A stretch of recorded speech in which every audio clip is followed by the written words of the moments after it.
Hello all, welcome to Justicia Law Academy. As part of our YouTube law set videos, today we shall be doing video on legal maxims.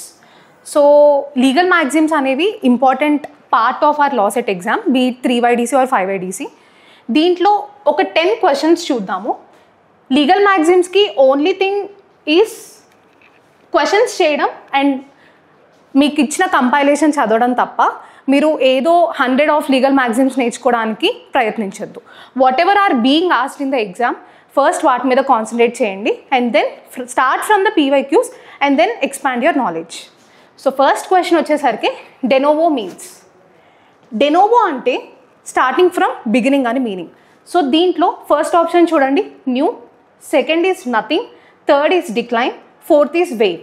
So de novo means starting afresh or starting from the beginning and meaning. So option is first option, that is new. Moving on to the next question.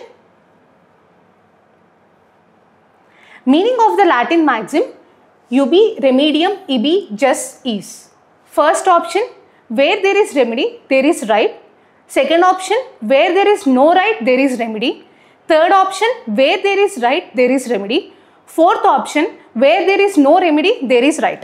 Legal maxims first చూడంగానే భయం వేస్తుంది, ఎందుకంటే all these terms belong to Latin language. So Latin language మనకి రాదు, terms కూడా అర్థం కాదు అని కొంచెం భయం ఉంటుంది. కానీ ఇఫ్ యూ అబ్జర్వ్ కేర్ఫుల్లీ కొన్ని టర్మ్స్ చాలా ఎక్కువగా రిపీట్ అవుతాయి. అంటే జస్ అనే వర్డ్ మనకి ఎక్కువగా రిపీట్ అవుతుంది, యుబి ఎక్కువ రిపీట్ అయింది, ఇబి ఎక్కువ రిపీట్ అయింది. సో అలాంటి టర్మ్స్ మీనింగ్స్ కనుక మీరు తెలుసుకుంటే మీకు ఆ మీనింగ్ జస్ట్ మీనింగ్ మీకు అర్థమైపోయింది అనుకోండి, ఇక్కడ ఏదో ఒకటి answer you can derive it. So ఏ వర్డ్స్ అయితే ఎక్కువగా రిపీట్ అవుతున్నాయో concentrate on those words. So first అసలు ఈ మ్యాగ్జిమ్ యొక్క మీనింగ్ ఏంటి చూద్దాం. దీంట్లో మెయిన్గా ఇప్పుడు నేను చెప్పినట్టు జస్ట్ అనే వర్డ్, రెమీడియం అనే వర్డ్ మీనింగ్ కనుక మీకు తెలిస్తే you can automatically mark the answer. Just is nothing but your right to demand justice అనమాట. అంటే just refers to the legal authority to act or demand. So it is your right to demand justice is your just, meaning of the word just. What about remedium? Remedium ante a remedy being provided to you. మీకేమన్నా legal injury అయితే what remedy you have అనేది meaning of remedium. So just అంటే right to demand, remedium అంటే what legal remedy you have in the court అనేది remedium meaning. So ఈ రెండు words మీకు తెలిస్తే ఆటోమేటిక్గా మీరు ఈ క్వశ్చన్లో పెట్టేయచ్చు. రైట్ అనే మీకు రైట్ ఉంది, రెమెడీ కూడా ఉంది అని చెప్తున్నారు. సో ఇప్పుడు ఏం చెప్పచ్చు మీరు, where there is right there is a remedy. అంటే ఫస్ట్ మీకు ఎక్కడైనా లీగల్ రైట్ క్రియేట్ అయితే అక్కడ పక్కాగా మీకు లీగల్ రెమెడీ ఉంటుంది. ఆ రైట్ కనుక వైలేట్ అయితే you will have a remedy to seek in the court. That is the meaning of the legal maxim. So ఈ లీగల్ మ్యాగ్జిమ్ దాంట్లోనే ఇఫ్ యూ రీడ్ హియర్, ఇక్కడ ఒక కేసులో ఇచ్చాను. ఈ కేసులో ఎందుకు ఇచ్చానంటే దిస్ కేసులో ఎలోన్ బికమ్స్ యువర్ పీవైక్యూ అనమాట. So they directly asked Donoghue versus Stevenson అనే కేస్ దేనికి రిలేటెడ్ అని they directly ask the question. So అందుకని ఐ హ్యావ్ గివెన్ దిస్ కేసులో హియర్. ఈ డొనోగ్ వర్సెస్ స్టీవెన్సన్ కేసు ఏంటి అని చూద్దాం ఫస్ట్. సో డొనోగ్ అనేవాడు he is a customer. He went to the shop of the Stevenson and he bought a beer bottle. ఆ beer బాటిల్లో there was a snail which was dead. దానివల్ల డొనోగ్కి health problems వచ్చాయి. Now Donoghue immediately sued Stevenson in the case. What court has observed is స్టీవెన్సన్కి ఒక right ఉంది. ఏంటి ఆ right? He should be very careful while serving the customer. కానీ తిను నెగ్లిజెంట్గా బిహేవ్ చేయడం వల్ల కస్టమర్ యొక్క హెల్త్ గాట్ ఎఫెక్టెడ్. సో నా Stevenson has the duty to pay some compensation to Donoghue. So Donoghue యొక్క లీగల్ రైట్ అనేది ఇక్కడ ఎఫెక్ట్ అయింది. So he has the right to seek compensation. అలాగే కోర్ట్ కూడా gave compensation to Donoghue. So Donoghue versus Stevenson case అనేది ఇక్కడ మనకి యాప్ట్గా ఉంటుంది. Moving on to your next question. Complete the Latin maxim actus non. ఇది fill in the blanks లాగా కూడా అడుగుతారు. నిసి మెన్స్ సిట్ రియా. సో మనం ఈ లీగల్ మ్యాగ్జిమ్ని అర్థం చేసుకోవడానికి let us first understand important elements to establish criminal liability.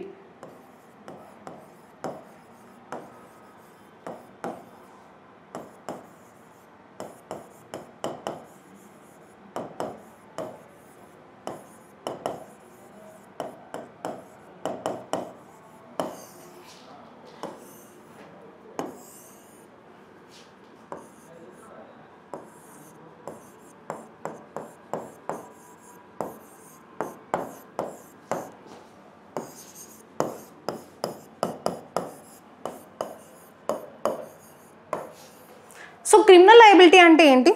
ఏదన్నా ఒక క్రైమ్ చేశారు, ఒక క్రైమ్ జరిగింది, సపోజ్ ఆ మర్డర్ హ్యాపెండ్ అనమాట. ఆ మర్డర్ని ఎస్టాబ్లిష్ చేయడానికి ఒక క్రిమినల్ లయబిలిటీగా మీకు 2 ఇంపార్టెంట్ ఎలిమెంట్స్ ఉండాలి. ఫస్ట్ ఎలిమెంట్ వచ్చేసరికి అక్కడ ఒక మర్డర్ జరిగి ఉండాలి. Murder is nothing but your act, ఒక యాక్ట్. మర్డర్ చేయడం అనేది ఒక యాక్ట్.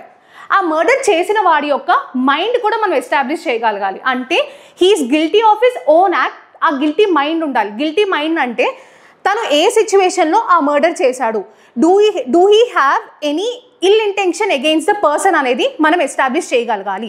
ఫర్ ఎగ్జాంపుల్, నేను రోడ్ మీద నడుచుకుంటూ వెళ్తున్నా, సడన్గా ఒకడు కత్తి పట్టుకొని he try to kill me. ఆ టైంలో ఆ గొడవల మధ్యలో నేనే వాడిని చంపేశాను అనుకోండి, do I have any ill intention? నేను తను ఎవడో కూడా నాకు తెలియదు, he just bought a knife with him, he try to kill me. ఆ ప్రాసెస్లో ఆ గొడవ మధ్యలో ఐ కిల్ హిమ్. నాకు ఇంటెన్షన్ లేదు, కానీ ఆ ప్రొవొకేషన్ వల్ల I have to protect my self కాబట్టి నేను వాడిని చంపేశాను. అలాంటి టైంలో నాకు గిల్టీ మైండ్ లేదు. ఫర్ ఎగ్జాంపుల్, ఒక ఇద్దరు బ్రదర్స్ ఉన్నారు, they have some grudge against each other ఆస్తి విషయంలో. సో ఆ గొడవల వల్ల ఒక బ్రదర్ ఇంకో బ్రదర్ని చంపేశాడు. ఇక్కడ తనకి ఇల్ ఇంటెన్షన్ ఉంది, he has some intention, some bad intention against his brother కాబట్టి హీ కిల్డ్. సో ఇక్కడ గిల్టీ మైండ్ అనేది ఎస్టాబ్లిష్ చేయాలి. అంటే ఒక్క మర్డర్ జరిగినప్పుడు మర్డర్ అనే ఒక్క యాక్ట్ బేస్డ్ మీద మనము ఆపోజిట్ పర్సన్ తప్పు అని చెప్పలేము. What is the motive behind him అనేది కూడా we have to establish. So ఈ 2 ఎలిమెంట్స్ కలిసినప్పుడే you can establish your criminal liability. So ఈ 2 వర్డ్స్ మీకు అర్థమయ్యాయి కాబట్టి దీని రెస్పెక్టివ్గా ఉన్న లాటిన్ మ్యాక్సిమ్స్ చూడండి. See here, ఏ మియర్ యాక్ట్ని మనము యాక్టస్ రియస్ అంటాం. అంటే యాక్ట్ని యాక్టస్ రియస్ అంటాం. ఇంకొకటి ఏంటి, ఇంకో ఎలిమెంట్ ఏంటి, గిల్టీ మైండ్. గిల్టీ మైండ్ యొక్క లాటిన్ టర్మ్ వచ్చేసరికి mens rea. So only act అయితే యాక్టస్ రియస్ అనాలి. When we want to say about guilty mind, mens rea అంటాం. ఈ 2 టర్మ్స్ ఇప్పుడు దీంట్లో ఉంది. ఇప్పుడు చదవండి లాటిన్ లీగల్ మ్యాక్సిమ్ ఏంటో. Actus reus, non facit reum, nisi mens sit rea. అంటే ఏంటి అంటే whatever I explain in that slide, ఆ లీగల్ మ్యాక్సిమ్ కూడా అదే చెప్తుంది. A guilty act should be accompanied by guilty mind. అప్పుడే క్రిమినల్ లయబిలిటీ అనేది ఎస్టాబ్లిష్ చేయగలము. ఈ లీగల్ మ్యాక్సిమ్ కూడా అదే చెప్తుంది. ఈ 2 వర్డ్స్ చాలా ఇంపార్టెంట్. ఈ 2 ఇండివిజువల్గా కూడా అడగచ్చు. మెన్స్ రియా అంటే ఏంటి అని డైరెక్ట్ క్వశ్చన్ రావచ్చు. యాక్టస్ రియస్ అంటే ఏంటి కూడా డైరెక్ట్ క్వశ్చన్ రావచ్చు. యాక్టస్ రియస్ అంటే మియర్ యాక్ట్, గిల్టీ మైండ్ అంటే మెన్స్ రియా. సో ఈ లీగల్ మ్యాక్సిమ్ ఏం చెప్తుంది, both guilty act and guilty mind are needed to establish a criminal liability. So ఇది legal maxim. Moving on to the next question. What does the term voir dire means? So ఈ term వచ్చేసరికి this is not used in our Indian judiciary. Jury అనేది system మెయిన్గా యూకేలో ఉంటుంది. But Indian jurisdiction has no such concept of jury. So jury related కాబట్టి just మీరు దీని యొక్క మీనింగ్ తెలుసుకోండి. Don't go into the depth. Jury system మనకు ప్రెసెంట్ ఇండియాలో లేదు కాబట్టి just know what is the meaning. The process of selecting a jury is the answer for this. So third option is the right answer for the meaning of voir dire. Moving on to next question. What is the term for a legal document that gives someone else the authority to act on your behalf in legal matters? So ikkada again one example. My sister resides in USA, whereas I reside in India. Okay. So my sister, she is my sister. తిను ఇండియాలో ఒక land కొనాలనుకుంటుంది. ఏదైనా land కొనాలన్నప్పుడు whoever is buying వాళ్ళే వచ్చి sign చేయాలి. But my sister can travel from USA to India. తను అంత దూరం నుంచి రాలేదు కాబట్టి మరి ఇంకేమైనా మెకానిజం ఉందా అంటే yes, we have the concept of power of attorney. Power of అటార్నీలో మా సిస్టర్ ఏం చెప్తుందంటే, as I can't come to India ఆ టైంలో, on my behalf, my sister who is residing in India, I am giving her all my powers to her.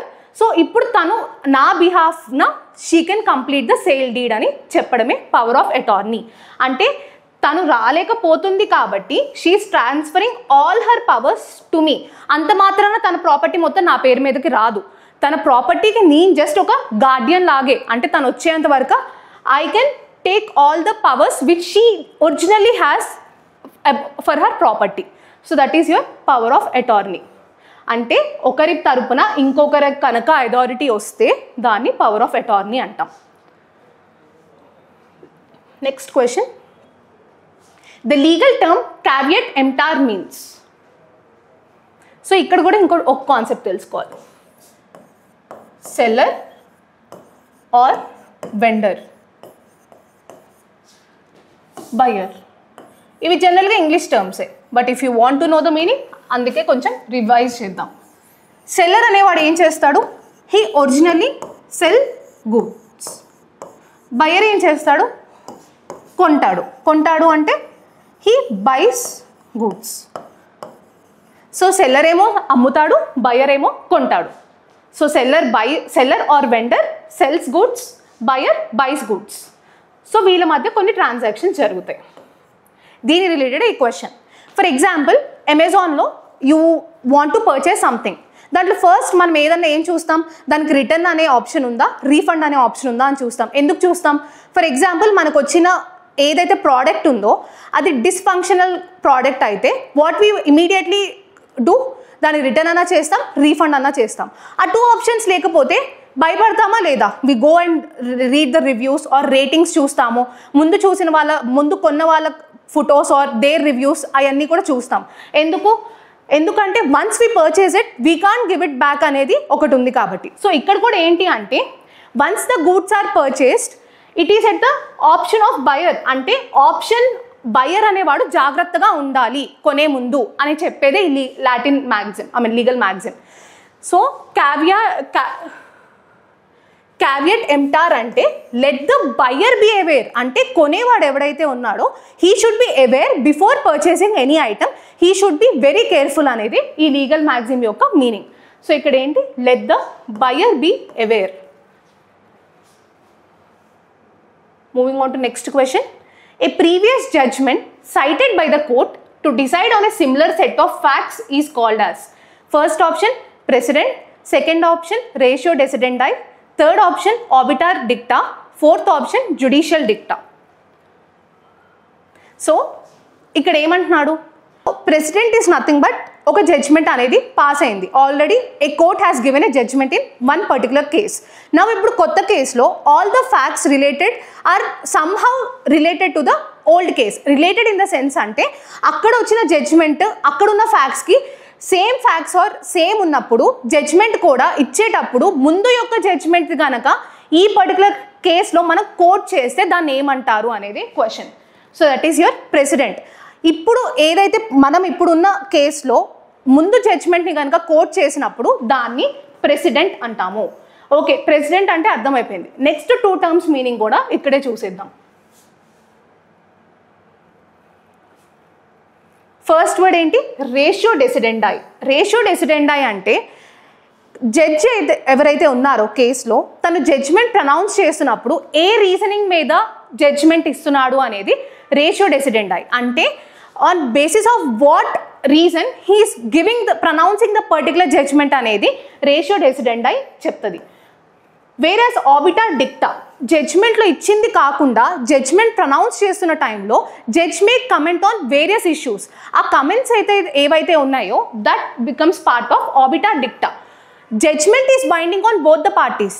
కానీ obiter dicta అనేవి general comments, అవి general comments of the judge కాబట్టి they are not binding on the parties. Judgment అయితే it is binding on the parties. కానీ obiter dicta general comments, అవి whatever comments judge is making as part of the trial ఏదైతే ఉంటుందో అది obiter dicta అంటాం. Ratio decidendi అంటే what is the reason behind giving the judgment is ratio decidendi. So all 3 వర్డ్స్కి legal మ్యాగజిమ్స్కి మనం explanation ఇక్కడే చూసేసాం. Moving on to the next question. ఈ క్వశ్చన్ ముందు మనం ఆల్రెడీ డిస్కస్ చేసిన వర్డ్ నుంచే వచ్చింది, legal maxim. What is this? Ratio decidendi means judicial decision of high court. ఇదేంటి? ఆల్రెడీ మనం ముందు క్వశ్చన్లో చూసాం. Principles based on which the court reaches a decision, observation made by the court which goes beyond the case, non-binding portion of a judicial decision. Idi obiter dicta because it is not binding. Ratio decidendi enti? Second option. So second option is your right answer. Principle based on which court reaches a decision. Latin maxim caveat venditor. మనం ఇందాక already we have seen caveat emptor అంటే buyer be aware. నేను ఇందాక already seller or vendor అని చెప్పా. ఇక్కడ టర్మ్లోనే vendor ఉంది చూడండి. సో ఈజీగా ఎవరు ఇక్కడ అవేర్ ఉండాలి? Seller should be aware. Vendor ఉంది కాబట్టి you can easily derive it is seller. అక్కడ ఎంటార్ అంటే the buyer should be aware. So ఇక్కడ answer is second option. First option let the seller be aware. So this is your first option is your right answer. Vendor unnadu kabatti seller be aware. Emptor unte buyer be aware. So that's all for today's session. To get more such videos and in detail explanation of our concepts, please join us in our law set course. It is starting from 21st April. If you have any queries, reach us on this number, that is 90637 05644. Thank you.